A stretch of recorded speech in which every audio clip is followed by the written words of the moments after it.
नमस्कार दोस्तों, स्वागत है आपका हमारे YouTube channel SSC content CGL पर। आज हम बात करेंगे पंचवर्षीय योजनाओं के बारे में। यह टॉपिक इकोनॉमिक्स का एक बहुत ही महत्वपूर्ण टॉपिक है।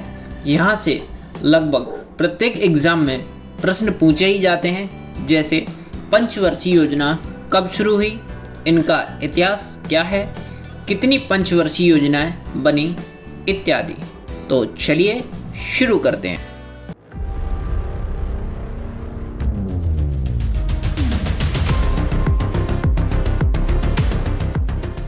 सबसे पहले हम जानेंगे पंचवर्षीय योजना क्या है।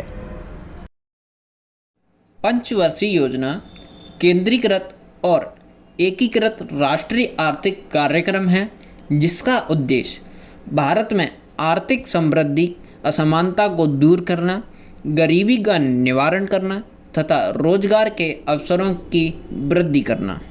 सबसे पहले हम जानेंगे पंचवर्षीय योजना के इतिहास के बारे में। अर्थव्यवस्था के पुनर्निर्माण के लिए न्यूटन के विचार को 1940 तथा 1950 के दशक में पूरे विश्व का समर्थन मिला था। वर्ष 1944 में उद्योगपतियों द्वारा एक समूह आयोजित किया गया, जिसने भारत में अर्थव्यवस्था की स्थापना हेतु संयुक्त प्रस्ताव तैयार किया, जिसे बॉम्बे प्लान कहा जाता है। भारत की स्वतंत्रता के बाद ही नियोजित विकास को देश के लिए एक महत्वपूर्ण विकल्प के रूप में देखा जाने लगा। जोसेफ स्टालिन ये प्रथम व्यक्ति थे जिन्होंने सोवियत संघ, रूस, यूएसएसआर में वर्ष 1928 में पंचवर्षीय योजना को लागू किया। चीन और भारत दोनों ही पंचवर्षीय योजनाओं का उपयोग करते हैं। हालांकि चीन ने 2006 से 2010 तक अपनी 11वीं पंचवर्षीय योजना का नाम बदल दिया। भारत में प्रथम प्रधानमंत्री जवाहरलाल नेहरू के समाजवादी प्रभाव के तहत स्वतंत्रता के तुरंत बाद 1951 में पहली बार पंचवर्षीय योजना शुरू की गई। प्रथम पंचवर्षीय योजना सबसे महत्वपूर्ण थी, क्योंकि स्वतंत्रता के पश्चात भारत के विकास शुभारंभ में इसकी बड़ी भूमिका थी। इस प्रकार इसने कृषि उत्पादन का पुरजोर समर्थन किया और देश के औद्योगिकरण का भी समर्थन किया। तो अब हम बढ़ते हैं अपनी प्रथम पंचवर्षीय योजना पर, जो 1951 से 1956 के बीच चली। भारत की प्रथम पंचवर्षीय योजना को प्रथम भारतीय प्रधानमंत्री जवाहरलाल नेहरू ने संसद में प्रस्तुत किया। के.एन. राज के नेतृत्व में इसका प्रारूप तैयार किया गया था, जिसके अध्यक्ष श्री जवाहरलाल नेहरू जी थे एवं उपाध्यक्ष गुलजारी लाल नंदा थे। प्रथम पंचवर्षीय योजना का आदर्श वाक्य कृषि का विकास था। इसका उद्देश्य राष्ट्र के विभाजन तथा द्वितीय विश्व युद्ध के कारण उत्पन्न विभिन्न समस्याओं का समाधान करना था। आज़ादी के बाद देश का पुनर्निर्माण करना इस योजना का विज़न था। यह योजना हेरोल्ड डॉमर मॉडल पर आधारित थी। इस योजना के दौरान कई बड़ी सिंचाई योजनाएं शुरू की गईं, जैसे भाखड़ा, श्रांगला, दामोदर घाटी व्यास नदी परियोजना आदि। इस योजना के दौरान राष्ट्रीय आय 18% तथा प्रति व्यक्ति आय 11% बढ़ा दी गई। इस योजना की लक्ष्य वृद्धि दर 2.1% थी एवं प्राप्त वृद्धि दर 3.60% थी। 1956 के अंत तक 5 भारतीय प्रौद्योगिकी संस्थान स्थापित किए गए। सरकार ने विकास अनुमान से बेहतर प्रदर्शन करने के लिए योजना को सफल माना। अब हमारी दूसरी पंचवर्षीय योजना है द्वितीय पंचवर्षीय योजना, जो 1956 से 1961 के मध्य चली। द्वितीय पंचवर्षीय योजना सार्वजनिक क्षेत्र के विकास और तेजी से औद्योगिकरण पर केंद्रित थी। यह योजना प्रशांत चंद्र महालनोबिस मॉडल पर आधारित थी। इस योजना का मुख्य उद्देश्य समाजवादी समाज की स्थापना करना था। इसने त्वरित संरचनात्मक परिवर्तन पर जोर दिया। इस योजना के तहत सरकार ने घरेलू उद्योगों की रक्षा के लिए आयात शुल्क अर्थरोपित किया। भिलाई, दुर्गापुर और राउरकेला में हाइड्रो इलेक्ट्रिक पावर प्रोजेक्ट और 5 स्टील क्रमशः सोवियत संघ, यूके और पश्चिम जर्मनी की मदद से स्थापित किए गए थे। कोयले का उत्पादन बढ़ा, उत्तर पूर्व में रेलवे लाइन जोड़ी गई, Tata institute of fundamental research and automatic energy commission of India को अनुसंधान संस्थानों के रूप में स्थापित किया गया था।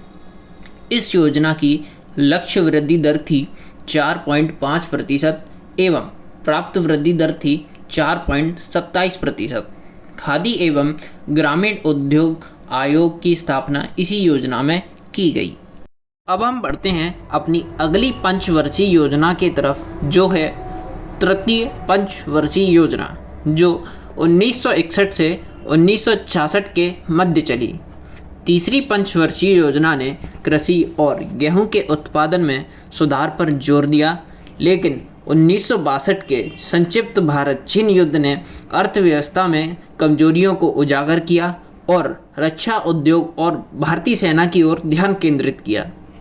इस योजना का उद्देश्य अर्थव्यवस्था को आत्मनिर्भर बनाना तथा स्वतः स्फूर्त अवस्था में पहुंचाना था।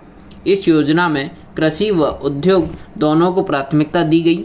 इस योजना के अंतर्गत 1964 में सोवियत संघ के सहयोग से बोकारो, झारखंड में है आयरन एंड स्टील इंडस्ट्री की स्थापना की गई। इस योजना की लक्ष्य वृद्धि दर 5.6% एवं प्राप्त वृद्धि दर 2.8%। इस योजना की असफलता का मुख्य कारण भारत चीन युद्ध, भारत पाक युद्ध तथा अभूतपूर्व सूखा था। इस योजना के दौरान सरकार द्वारा कृषि नीति ने हरित क्रांति को जन्म दिया। इसका एक मुख्य बिंदु है भारतीय हरित क्रांति के जनक वैज्ञानिक MS स्वामीनाथन हैं। विश्व हरित क्रांति के जनक नॉर्मन E बोरलॉग हैं। इस योजना की विफलता के कारण सरकार को योजना अवकाश घोषित करना पड़ा। योजना अवकाश 1966 से 1969 के दौरान चला। इस दौरान 3 वार्षिक योजनाएं चलाई गईं, क्योंकि चीन व पाक के साथ युद्ध होने के कारण चौथी पंचवर्षीय योजना न शुरू करने का निर्णय लिया। अब हमारी अगली पंचवर्षीय योजना है चौथी पंचवर्षीय योजना, जो 1969 से 1974 के मध्य चली। इस योजना को गॉडगिल योजना के नाम से भी जाना जाता है। यह योजना DR गॉडगिल मॉडल पर आधारित थी। इस योजना में समाजवादी समाज की स्थापना पर जोर दिया गया। उस समय भारत की प्रधानमंत्री श्री इंदिरा गांधी जी थीं। यह योजना भी असफल रही, क्योंकि 1971 में भारत एवं पाकिस्तान के युद्ध के कारण आर्थिक संकट उत्पन्न हो गया था। 1969 में 14 वाणिज्यिक बैंकों का राष्ट्रीयकरण तथा 1974 में Pokhran. Today at 15:45 hours, India conducted 3 underground nuclear tests in the Pokhran range. इस योजना की लक्ष्य वृद्धि दर 5.7% थी, जो प्राप्त वृद्धि दर में घट गई।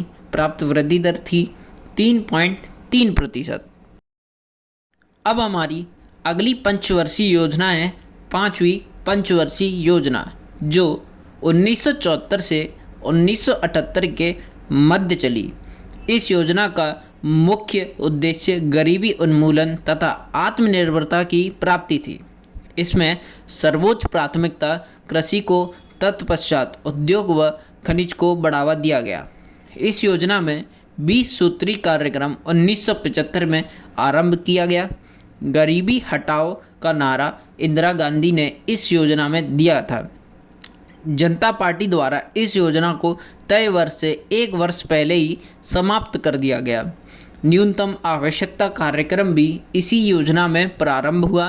क्षेत्रीय ग्रामीण बैंकों की स्थापना 2 अक्टूबर 1975 तथा काम के बदले अनाज कार्यक्रम 1977 से 1978 के मध्य की शुरुआत हुई। इसमें लक्ष्य वृद्धि दर 4.4% एवं प्राप्त वृद्धि दर 4.8% थी। इस योजना को सफल योजना में माना गया। पंचवर्षीय योजना के बाद रोलिंग प्लान 1978 से 1980 चालू किया। जनता पार्टी ने 5वीं योजना को खारिज कर दिया, एक नई छठी पंचवर्षीय योजना प्रारंभ की। इस योजना को कांग्रेस ने फिर से खारिज कर दिया। चलिए अब हम बढ़ते हैं अपनी अगली पंचवर्षीय योजना की तरफ, जो है छठवीं पंचवर्षीय योजना, जो 1980 से 1985 के मध्य चली। इस योजना में डीटी लकड़वाला का योगदान है। नाबार्ड की स्थापना 1982 में छठी पंचवर्षीय योजना के तहत की गई। इस योजना में विद्युत उत्पादन पर विशेष बल दिया गया। इस योजना के दौरान 6 राष्ट्रीय बैंकों का राष्ट्रीयकरण 1980 में किया गया। इस योजना में आर्थिक उद्दीकरण को चिन्हित किया गया। यह योजना भारतीय अर्थव्यवस्था के लिए एक बड़ी सफलता थी। इस योजना की लक्ष्य वृद्धि दर थी 5.2% एवं इस योजना की प्राप्त वृद्धि दर थी 5.7%। इसे एक सफल पंचवर्षीय योजना में रखा गया। अब हम आगे बढ़ते हैं अपनी 7वीं पंचवर्षीय योजना की तरफ, जो 1985 से 1990 के मध्य चली। इस योजना में तीव्र खदान उत्पादन, रोजगार, सामान्य उत्पादन में वृद्धि पर बल दिया गया। इस योजना का नेतृत्व कांग्रेस ने किया, जिसमें भारत के प्रधानमंत्री श्री राजीव गांधी जी थे। इस योजना का मुख्य उद्देश्य सामाजिक न्याय के माध्यम से आर्थिक उत्पादन बढ़ाने, खदान उत्पादन और रोजगार पैदा करने के क्षेत्र में विकास करना था। इस योजना के तहत आरंभ हुए प्रमुख कार्यक्रम है स्पीड पोस्ट व्यवस्था, जो एसपी के नाम से भी जानी जाती है, 1986 में थी। कपाट की व्यवस्था, जो 1986 में हुई। सोबी की स्थापना, जो 1988 में हुई। जवाहर रोजगार योजना, जो 1989 में हुई। नेहरू रोजगार योजना, जो 1989 में हुई। इसकी लक्ष्य वृद्धि दर 5.0% थी एवं प्राप्त वृद्धि दर 6.0% थी। इसको भी एक सफल योजना के तहत रखा गया। 1990 से 1992 के मध्य एक योजना अवकाश रखा गया, जिसके कुछ मुख्य बिंदु हैं। केंद्र में आ रहे राजनीतिक बदलाव और भुगतान संतुलन के संकट के कारण 1990 से 1992 के दौरान पंचवर्षीय योजना लागू नहीं की जा सकी। इस अवधि में लघु उद्योगों के विकास के लिए 1990 में SIDBI की स्थापना हुई। अब हम बढ़ते हैं अपनी अगली पंचवर्षीय योजना की तरफ, जो है 8वीं पंचवर्षीय योजना, जो 1992 से 1997 के मध्य चलाई गई। इसकी शुरुआत एक नए आर्थिक दृष्टिकोण से हुई। इस योजना का मुख्य उद्देश्य मानव संसाधन का विकास था। भारत में 1 जनवरी 1995 को विश्व व्यापार संगठन WTO वर्ल्ड ट्रेड ऑर्गेनाइजेशन का सदस्य बना था तथा 1993 में प्रधानमंत्री रोजगार योजना की शुरुआत हुई। इस योजना का प्रारूप 4 सरकारों ने अपने अपने तरीके से तैयार किया था। उद्योगों का आधुनिकीकरण इस योजना का एक प्रमुख आकर्षण था। इस योजना की लक्ष्य वृद्धि दर 5.6% थी एवं प्राप्त वृद्धि दर 6.8% थी। इसने विकेंद्रीकरण के माध्यम से पंचायतों और नगर पालिकाओं को शामिल करने का भी जोर दिया। अब हम बढ़ते हैं अपनी अगली पंचवर्षीय योजना की तरफ, जो है 9वीं पंचवर्षीय योजना, जो 1997 से 2002 के मध्य चलाई गई। इस योजना के समय दक्षिण पूर्वी एशियाई देशों में वित्तीय संकट चल रहा था, जिसका प्रभाव भारतीय अर्थव्यवस्था पर भी पड़ा। हालांकि इस समय तक अर्थव्यवस्था 1990 के वित्तीय संकट से बाहर निकल चुकी थी। इस योजना का मुख्य उद्देश्य सामाजिक न्याय और समानता के साथ आर्थिक समृद्धि था। इसके लिए जीवन स्तर, रोजगार सृजन, आत्मनिर्भरता और क्षेत्रीय संतुलन जैसे क्षेत्रों पर बल दिया गया। इस योजना की रणनीतियों में आत्मनिर्भरता हासिल करने के लिए निर्यात की उच्च दर में वृद्धि करना, तीव्र विकास के लिए दुर्लभ संसाधनों का उपयोग आदि शामिल थे। इसकी लक्ष्य वृद्धि दर 7.1% थी एवं प्राप्त वृद्धि दर 6.8% थी। अब हमारी अगली पंचवर्षीय योजना है 10वीं पंचवर्षीय योजना, जो 2002 से 2007 के मध्य चलाई गई। इस योजना की विशेषताओं में समावेशी तथा समान विकास को बढ़ावा देना शामिल था। इसका उद्देश्य गरीबी को 50% कम करना तथा 8 मिलियन लोगों के लिए रोजगार का सृजन करना था। इसके अलावा क्षेत्रीय असमानताओं को कम करना था। इसने 2007 में शिक्षा और मजदूरी दरों के क्षेत्र में लैंगिक अंतराल को कम करने पर भी जोर दिया। इस योजना की लक्ष्य वृद्धि दर 8.1% से प्राप्त वृद्धि दर 7.6% है। चलिए अब हम आगे बढ़ते हैं अपनी 11वीं पंचवर्षीय योजना के तरफ, जो 2007 से 2012 के मध्य चलाई गई। इस योजना के अंतर्गत औसतन 9% की वार्षिक वृद्धि दर प्राप्त करने का लक्ष्य रखा गया था, लेकिन अमेरिकी अर्थव्यवस्था पर वित्तीय संकटों का प्रभाव इन लक्ष्यों पर पड़ा। यह योजना उच्च शिक्षा में नामांकन बढ़ाने और दूरस्थ शिक्षा के साथ साथ IIT संस्थानों पर केंद्रित करने के अपने उद्देश्य के साथ महत्वपूर्ण थी। इसकी मुख्य विषय वस्तु तीव्र और अधिक समावेशी विकास था। इसका उद्देश्य पर्यावरणीय स्थिरता और लैंगिक असमानता में कमी लाना था। इसकी रूपरेखा शी रंगराजन ने तैयार की थी। इसमें वर्ष 2009 में सभी को स्वच्छ पेयजल उपलब्ध कराने पर भी जोर दिया। इस योजना की लक्ष्य वृद्धि दर 9% रही एवं प्राप्त वृद्धि दर 8% रही। चलिए अब हम बात करेंगे अपनी अंतिम पंचवर्षीय योजना के बारे में, जो 12वीं पंचवर्षीय योजना है, जो 2012 से 2017 के मध्य चलाई गई। इस योजना की विषय वस्तु तीव्र समावेशी और धारणीय विकास था। इस योजना का उद्देश्य बुनियादी ढांचा परियोजनाओं को मजबूत करना और सभी गांवों को बिजली आपूर्ति प्रदान करना था। इसके अलावा हर साल 1 मिलियन हेक्टेयर तक हरित क्षेत्र को बढ़ाना और गैर कृषि क्षेत्र में नए अवसर सृजित करना भी था।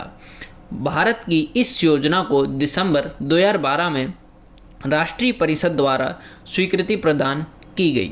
इस योजना की लक्ष्य प्राप्ति दर 9% तय हुई एवं प्राप्त वृद्धि दर 8% थी। इसमें कुछ मुख्य बिंदु है। इस योजना के बाद अन्य कोई पंचवर्षीय योजना अभी तक नहीं बनाई गई है। तो दोस्तों, आज का हमारा टॉपिक यहीं ख़त्म होता है। तो फिर मिलते हैं किसी नए इम्पोर्टेंट टॉपिक के साथ। तब तक के लिए bye bye and good luck for your exams. जय हिंद, जय भारत।